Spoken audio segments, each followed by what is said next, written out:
లేదు. వినండి, అవి న్యాయాధిపతులు పరిపాలిస్తున్న రోజులు. న్యాయాధిపతులు పరిపాలించే రోజులు ఎలా ఉండేవో బైబిల్లో స్పష్టంగా ఉంది. న్యాయాధిపతుల గ్రంథము 21వ అధ్యాయము చివరి వచనాన్ని మీరు చదివినట్లయితే, అనగా కొంచెం ముందుకు వెళ్ళండి, రూతు గ్రంథం వస్తుంది, దానికి ముందు వెళ్ళండి, న్యాయాధిపతుల గ్రంథం కనిపిస్తుంది, చివరి అధ్యాయాన్ని చూడండి, చివరి వచనాన్ని చదవండి. ఆ దినములలో ఇశ్రాయేలీయులకు రాజు లేడు. ఆ దినములలో ఇశ్రాయేలీయులకు రాజు లేడు. ప్రతి వాడును తన ఇష్టానుసారముగా ప్రవర్తించుచు వచ్చెను. న్యాయాధిపతులు పరిపాలిస్తున్న రోజుల్లో ప్రజల యొక్క వ్యక్తిత్వాన్ని ఒక్కసారి పరిశీలిస్తే ప్రతి వాడు కూడా తన ఇష్టానుసారంగా జీవించినటువంటి రోజులు అవి. దేవుడంటే భయం లేదు, దేవుడంటే భక్తి లేదు, నడిపించేటటువంటి నాదుడు లేడు, దేవుని గురించిన వాక్యాన్ని ప్రకటించే ప్రవర్త లేడు.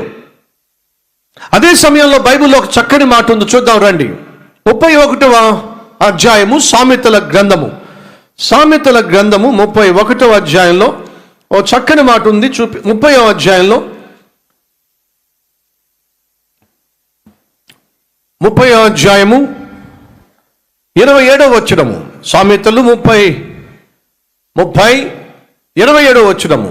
మిడతలకు రాజు లేడు, మిడతలకు రాజు లేడు, అయినను అవన్నీ పంక్తులు తీరి సాగిపోవును. మిడతలకు రాజు లేడు, కానీ అవన్నీ కూడా పంక్తులు తీరి, అనగా క్రమముగా ఒక పద్ధతి ప్రకారము అవి జీవిస్తూ ఉంటాయి, ఒక పద్ధతి ప్రకారము అవి సాగిపోతూ ఉంటాయి.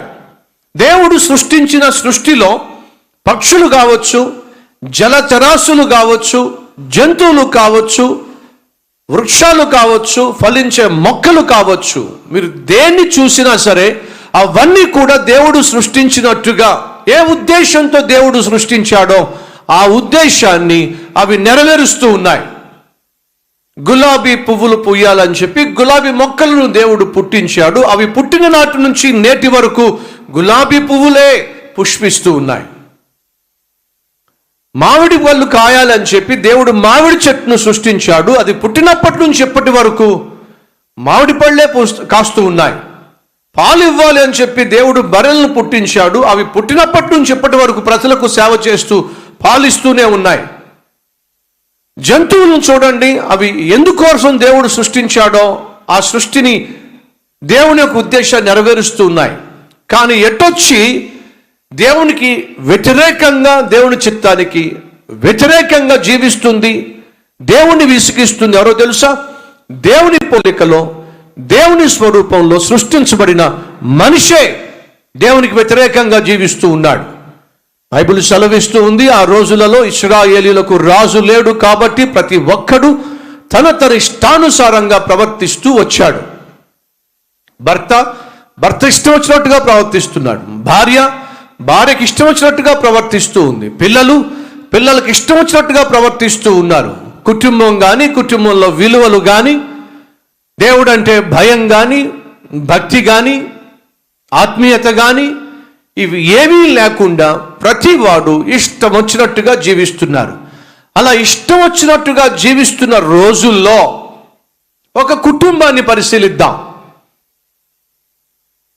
అన్ని కుటుంబాలు దేవునికి వ్యతిరేకంగా జీవిస్తున్న రోజుల్లో, అన్ని కుటుంబాల్లో ఉన్న భర్తలు తమ ఇష్టం వచ్చినట్టుగా జీవిస్తున్న రోజుల్లో, అన్ని కుటుంబాల్లో ఉన్న భార్యలు తమ ఇష్టం వచ్చినట్టుగా జీవిస్తున్న రోజుల్లో ఒక కుటుంబాన్ని ఇక్కడ దేవుడు లిఖింప చేశాడు. ఎవరి కుటుంబం అంటే ఎల్కానా హన్నా అనేటటువంటి దంపతుల కుటుంబం. దయచేసి గమనించండి, సమూయేలు జన్మించిన కాలము న్యాయాధిపతులు పరిపాలించే కాలం.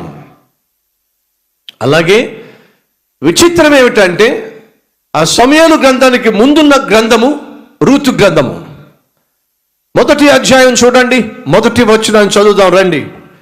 రూతు గ్రంథము మొదటి అధ్యాయము మొదటి వచనము.